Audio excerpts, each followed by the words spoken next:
हर पल तबाही की नई दास्तान लिखी जा रही है। लाखों लोगों की जान मुश्किल में है और जिंदगी पर मौत का संकट मंडरा रहा है। नमस्कार, आपके साथ मैं हूं स्वप्निल। विनाश काल का आज 33वां दिन है।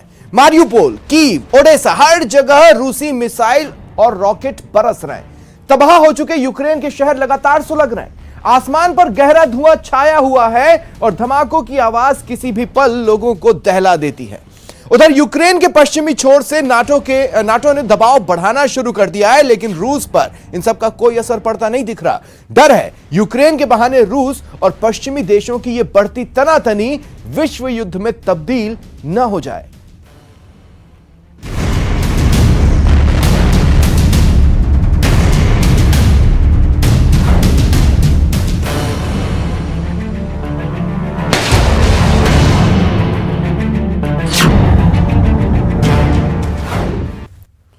और हर बार की तरह सबसे पहले वॉर से जुड़े अपडेट्स जान लीजिए। आज 33वें दिन भी यूक्रेन के कई शहरों पर भारी बमबारी जारी है। राजधानी कीव, लुट्स्क पर रूस ने एयर स्ट्राइक की है। रूस ने मारियुपोल के 2000 बच्चों की चोरी की, यह दावा यूक्रेन ने किया। देखिए, यूक्रेन का दावा है कि मारियुपोल के जो 2000 बच्चे हैं उन्हें रूस चुरा ले गया, उठा ले गया। साथ ही यूएन ने कहा है कि यूक्रेन के 1119 आम नागरिकों की मौत हुई है। 1700 से ज्यादा नागरिक घायल हुए, ये आंकड़े यूएन बता रहा है। अब जमीन पर स्थिति देखिए, आंकड़े जो बताए जाते हैं और जमीन पर जो स्थिति होती है उसमें अंतर होता है, लेकिन मोटा मोटा अंदाजा, स्थिति की भयावहता का अंदाजा इन आंकड़ों से खुद ब खुद हो रहा है। यूनाइटेड नेशंस का दावा है कि यूक्रेन के 1119 आम नागरिकों की मौत हुई है और 1700 से ज्यादा नागरिक घायल हुए हैं। इस बीच यूक्रेन ने बताया कि रूस ने यूक्रेनी बच्चों को 2000 यूक्रेनी बच्चों को मारियुपोल से चुरा लिया, अपने साथ उठा ले गया। इधर रूस की एयर स्ट्राइक कीव और लुट्स्क पर लगातार जारी है। यूक्रेन पर 24 फरवरी से रूस का हमला जारी है। इस युद्ध को 1 महीने से ज्यादा का वक्त हो गया है, लेकिन कहीं भी शांति का नामो निशान नजर नहीं आ रहा। रूस की सेना कई शहरों को तबाह कर चुकी है और अब उन शहरों की तरफ बढ़ रही है जो अब तक सुरक्षित माने जाते रहे हैं और जहां लोग अपनी जान बचाने के लिए छिपे हुए हैं। रूस की गोलाबारी और मिसाइल हमलों से बचने के लिए लोग अंडरग्राउंड हो चुके हैं। दूसरी तरफ विश्व भर में यानी दुनिया भर में रूस की घेराबंदी हो रही है। रूस को अलग थलग करने के लिए कूटनीतिक कोशिशें हो रही हैं, लेकिन इन सब के बावजूद रूस पर कोई असर नहीं हो रहा। रूस रुकने को तैयार नहीं। रूस अब यूक्रेन के परमाणु ठिकानों को निशाना बना रहा है। जंग के 32वें दिन खार्किव में रूसी सेना ने न्यूक्लियर लैब पर रॉकेट दागे। जिस पैमाने पर यूक्रेन में तबाही का दौर चल रहा है, उससे तबाही का आकलन करना भी मुश्किल हो रहा है। यूक्रेन के 40 लाख से ज्यादा लोग शरणार्थी बन चुके हैं, यह कहना है यूएन का। यूएन ने दावा किया है कि यूक्रेनी 40 लाख नागरिक शरणार्थी बन चुके हैं, रिफ्यूजीज हैं दूसरी जगहों पर। जंग में अब तक 1351 रूसी सैनिकों ने जान गंवाई है, यह रूस ने बताया। रूस का कहना है कि उनके यानी रूसी सैनिक 1351 ऐसे सैनिक हैं रूस के जिन्होंने अपनी जान गंवा दी है। यूक्रेन ने बेलारूस पर इस बीच शिकंजा कसा है। लवीव में वाणिज्य दूतावास को बंद करने का निर्णय लिया है।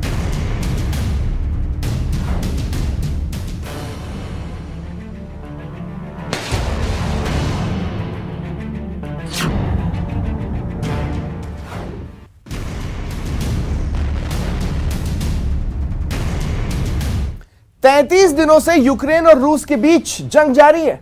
इस बीच यूक्रेनी मिलिट्री ने दावा किया है कि 18 दिन बाद रशियन सेना राजधानी कीव से पीछे हट रही है।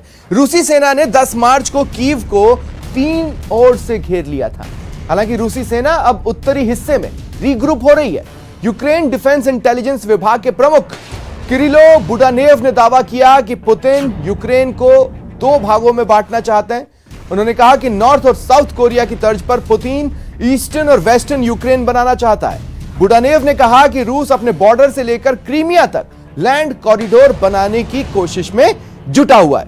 वहीं यूक्रेन के शहरों पर रूसी हमले के बीच आज दोनों देशों के प्रतिनिधि तुर्की के इस्तांबुल में चौथे राउंड की शांति वार्ता के लिए बैठक करेंगे।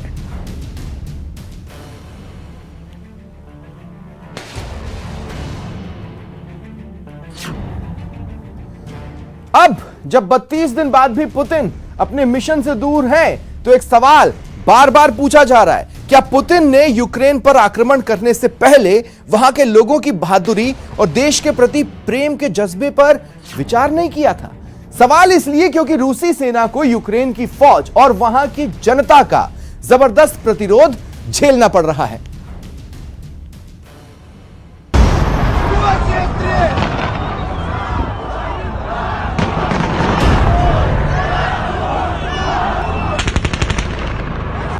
मुल्क के लिए जान हथेली पर रखकर मैदान में उमड़ा लोगों का हुजूम और बीच बीच में सुनाई दे रही गोलियों की तड़तड़ाहट।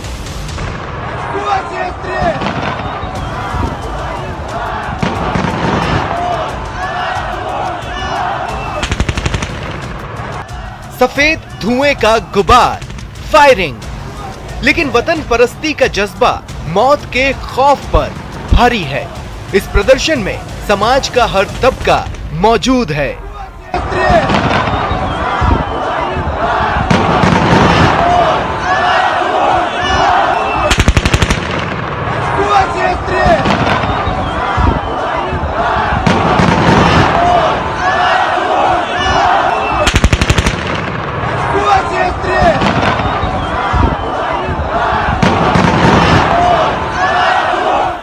प्रदर्शनकारी देश छोड़ो वापस जाओ के गगन भेदी नारे लगा रहे हैं। उधर आजादी की आवाज का गला घोटने वाले अत्याधुनिक हथियार थे, टैंक, मशीन गन, मोर्टार। इधर सरफरोशी की तमन्ना।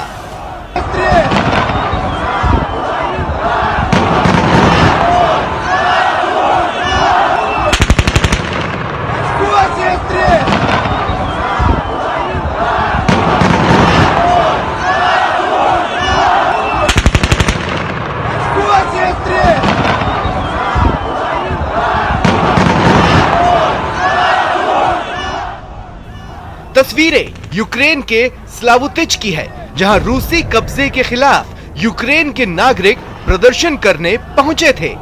वीडियो में निहत्थे नागरिकों का जोश देखा जा सकता है, उनकी देशभक्ति महसूस की जा सकती है। दुनिया की सबसे ताकतवर फौज के सामने खड़े इन लोगों के पास सिर्फ अपने देश का झंडा था, उनका साहस, उनका हौसला था।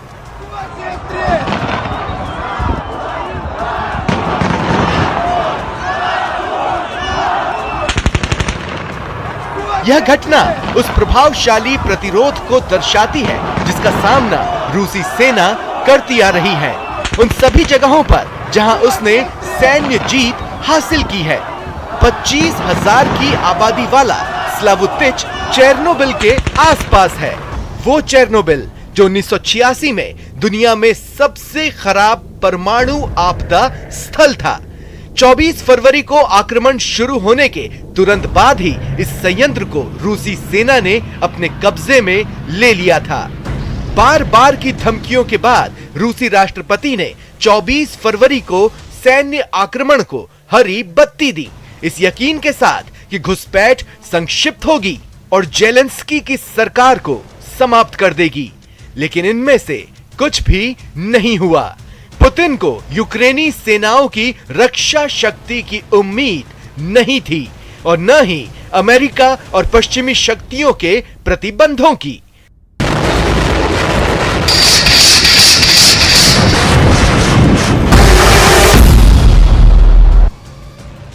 दरअसल पुतिन ने अपने विशेष सैन्य अभियान की घोषणा करने के कुछ दिनों बाद यूक्रेनी राजधानी पर कब्जा करने की योजना बनाई थी, लेकिन वहां अप्रत्याशित रूप से यूक्रेन के नागरिकों का भयंकर प्रतिरोध देखने को मिला। ऐसे प्रतिरोधों की वजह से ही पुतिन अब तक अपने मकसद में नाकाम है। Bureau report, news 18 Rajasthan.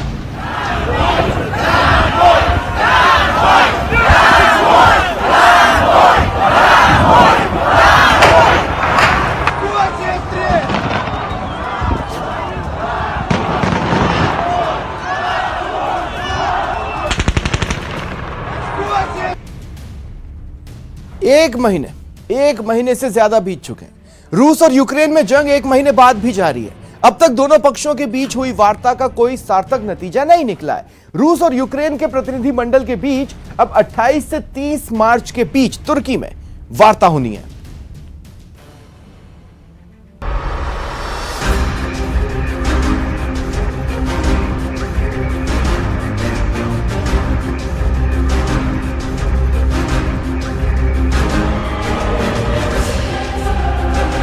चौबीस फरवरी को शुरू हुआ रूस यूक्रेन जंग अब तक जारी है। यूक्रेन के कई शहर पूरी तरह से बर्बाद हो चुके हैं। हजारों लोगों की जानें जा चुकी हैं। लाखों लोगों का पलायन हो चुका है। शहर शहर खौफनाक मंजर है।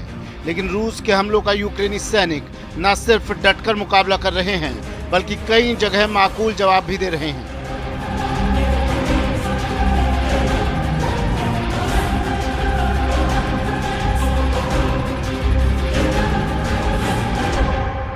जी हाँ, अमेरिका और नाटो देश लगातार यूक्रेन को हथियार मुहैया करवा रहे हैं, जिससे रूसी सेना को भी यूक्रेन के अहम शहरों पर कब्जा करने में खासी दिक्कतों का सामना करना पड़ रहा है।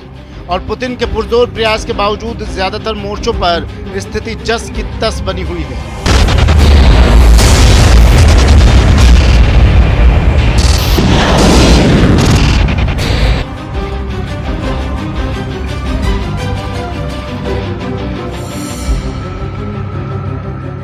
ये बात और है कि रूस की सेना वापस लौटने को तैयार नहीं है। हालांकि यूक्रेनी राष्ट्रपति नाटो में शामिल होने की जिद छोड़ चुके हैं, लेकिन कई मुद्दों पर दोनों देशों में सहमति नहीं बन पाई है। ऐसे में रूस और यूक्रेन के प्रतिनिधिमंडल के बीच अब 28 से 30 मार्च के बीच तुर्की के इस्तांबुल में वार्ता होनी है। दोनों पक्षों ने यहां मिलने का फैसला किया है।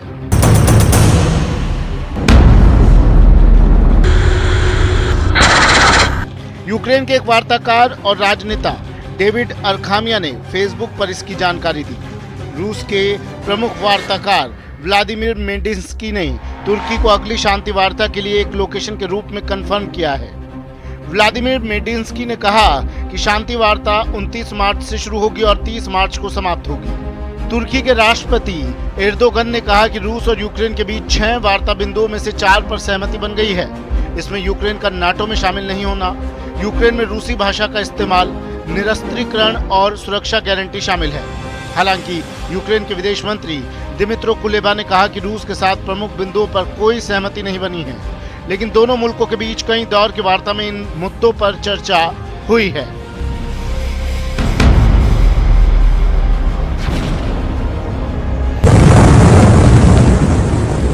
रूस यूक्रेन के बीच अब तक 28 फरवरी, 1 मार्च और 7 मार्च को शांति वार्ता हो चुकी है, लेकिन सुलह की राह नहीं निकल सकी। सोमवार की मीटिंग से पहले तुर्की के राष्ट्रपति अर्दोगन ने कहा कि 6 पॉइंट में से 4 पर दोनों देशों के बीच सहमति बन गई है, जिसमें यूक्रेन के नाटो में शामिल नहीं होने की शर्त भी शामिल है।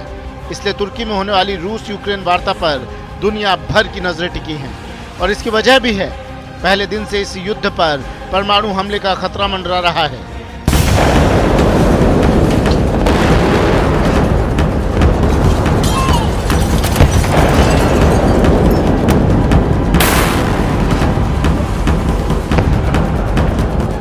क्रेमलिन के प्रवक्ता दिमित्री पेस्कोव कह चुके हैं कि अगर यूक्रेन युद्ध में रूस अस्तित्व के खतरे का सामना करता है तो परमाणु हथियारों का इस्तेमाल करने से नहीं हिचकिचाएगा।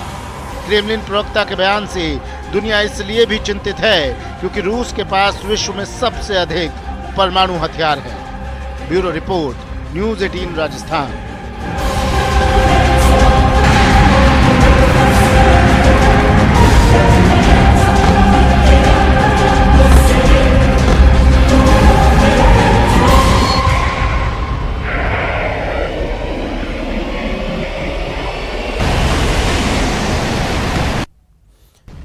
और इस बीच पुतिन की राइट हैंड मिस्ट्री यानी दाएं हाथ के रहस्य की पूरी दुनिया में चर्चा हो रही है। पुतिन के दाएं हाथ के रहस्य पर कई देशों ने शोध भी किया है। अब धीरे धीरे पुतिन की इस चाल पर पूरी दुनिया में चर्चा होने लगी है। यह रिपोर्ट देखिए।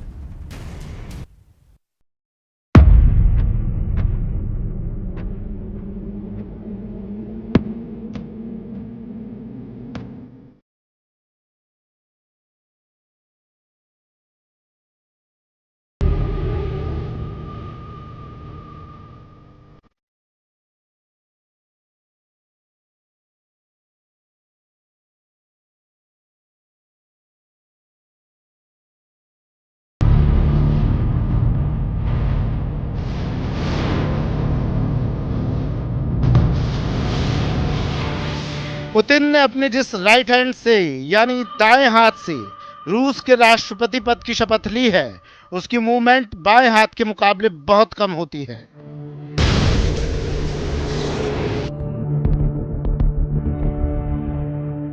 ये देखकर और जानकर आपको हैरानी होगी कि दुनिया के 3 देशों के वैज्ञानिक पुतिन के राइट हैंड पर रिसर्च कर चुके हैं।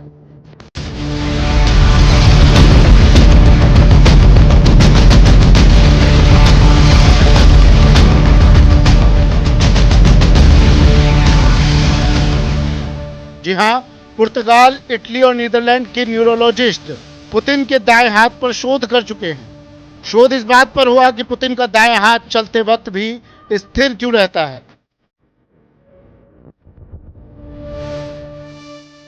एक बार फिर तस्वीरों को देखिए और पुतिन के दाएं हाथ के इस रहस्य को समझने की कोशिश कीजिए। पुतिन का लेफ्ट आर्म यानी बायां हाथ बहुत तेजी से स्विंग होता है, लेकिन पुतिन का दायां हाथ एकदम स्थिर रहता है। पुतिन की सैकड़ों तस्वीरें इस बात की पुष्टि करती हैं कि पुतिन की चाल में कोई बड़ा रहस्य छुपा हुआ है। जी हां, अगर आप नोटिस करेंगे तो पाएंगे कि जब रूसी राष्ट्रपति चलते हैं तो उनका दाहिना हाथ बाएं हाथ की बनिस्बत बिल्कुल कम हिलता है, जबकि वो अपने बाएं हाथ को खूब मूव कराते हैं। तो सवाल ये कि वो ऐसा क्यों करते हैं? क्या पुतिन के दाएं हाथ में कोई दिक्कत है या फिर इसके पीछे कोई राज छुपा है?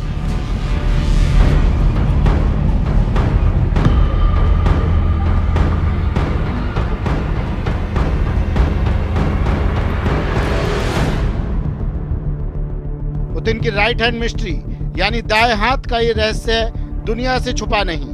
धीरे धीरे पुतिन की इस चाल पर पूरी दुनिया में चर्चा होने लगी, अखबारों में हेडलाइन बनने लगी। कई इंटरनेशनल अखबारों में इस पर लेख लिखे गए और सवाल भी उठाए गए कि क्या पुतिन को पार्किंसन रोग हो गया है। दरअसल पार्किंसन रोग में शरीर के कुछ हिस्सों में कंपन शुरू हो जाता है और फिर मूवमेंट कम हो जाती है। लेकिन पुतिन जैसे मैचो लीडर, जिनको दुनिया के सबसे फिट नेताओं में गिना जाता है, क्या पार्किंसन जैसे रोग से पीड़ित हो सकते हैं? ये सवाल भी लोगों के मन में उठे। पुतिन मार्शल आर्ट और जूडो कराटे में ब्लैक बेल्ट है।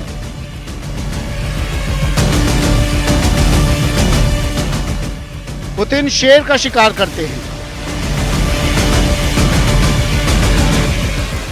पुतिन स्कूबा डाइविंग करते हैं।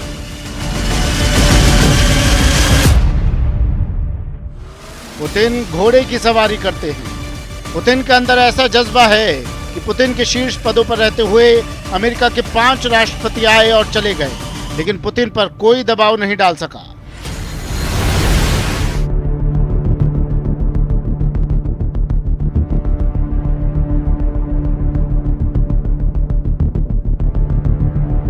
पुतिन रूस के राष्ट्रपति बन गए, लेकिन हथियारों से खेलने का उनका शौक नहीं गया। क्लाशिनिकोव स्नाइपर राइफल से निशाना लगाते हुए ये तस्वीरें देखिए। ये सब पुतिन के वो शौक हैं जो पुतिन की पर्सनैलिटी को दूसरे राजनेताओं से बेहद अलग बनाते हैं।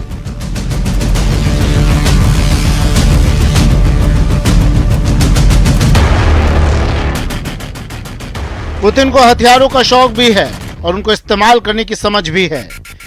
69 साल के पुतिन इंटरनेशनल पॉलिटिक्स के सुपर हीरो हैं, इसलिए पुतिन की फिटनेस पर शक नहीं किया जा सकता।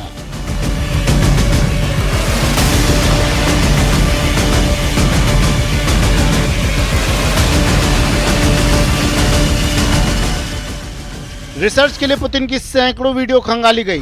पुर्तगाल, इटली और नीदरलैंड के 3 न्यूरोलॉजिस्ट ने पुतिन के बॉडी मूवमेंट्स पर शोध करके साल 2015 में बताया कि पुतिन को पार्किंसन बीमारी नहीं है।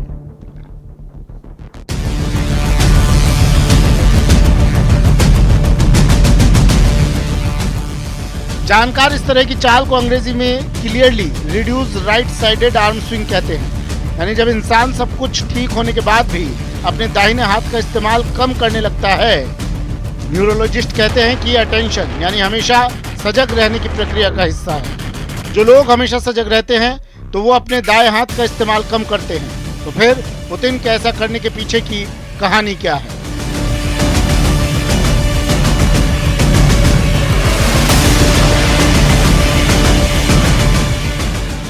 जानकार इसे गन स्लिंगर स्टाइल कहते हैं। जब पुतिन रूसी खुफिया एजेंसी केजीबी में जासूस की भूमिका में थे तो उन्हें इस तरह चलने की ट्रेनिंग दी गई थी। व्लादिमीर पुतिन उसी ट्रेनिंग के दौरान इस तरह चलना और अपने दाहिने हाथ को कम मूवमेंट देकर चलना सीखा है। लेकिन केजीबी में ऐसी ट्रेनिंग दी क्यों जाती है? केजीबी में ऐसे चलने की ट्रेनिंग इसलिए दी जाती है ताकि उनके जासूसों या सिपाहियों का दाहिना हाथ हमेशा उनके हथियार के एकदम नजदीक रहे और उनका दाहिना कंधा भी झुका रहे, ताकि मौका पड़ने पर वो दूसरों की बनिस्बत हथियार का इस्तेमाल जल्दी कर सके। इसके अलावा झुके हुए दाहिने कंधे और मूवमेंट ना करता हुआ दाहिना हाथ इंसान के चलने की रफ्तार को भी तेज करता है। इसलिए सिर्फ व्लादिमीर पुतिन ही नहीं, रूसी सरकार में शामिल तमाम मंत्री जो सेना या केजीबी से आए हैं, उनकी चाल भी रूसी राष्ट्रपति की तरह ही है। आज भी पुतिन दुनिया के बेहद ताकतवर नेता हैं। पुतिन अपने दुश्मन को आजमाना चाहते हैं और इसलिए यूक्रेन पर हमला करके पुतिन ने नाटो को आजमाया है कि अमेरिका और पश्चिमी देशों का रुख क्या होता है। अगर यूक्रेन पर नाटो पुतिन को कोई चुनौतीपूर्ण जवाब नहीं दे सका तो ये मान कर चलिए कि यूक्रेन के बाद भी पुतिन का आक्रामक रवैया थमने वाला नहीं है। पुतिन यूक्रेन के बाद यूरोप के दूसरे देशों पर भी हमला बोल सकते हैं, खासकर उन देशों पर जो पहले सोवियत संघ के इलाके में शामिल रहे थे। Bureau report, news 18 Rajasthan.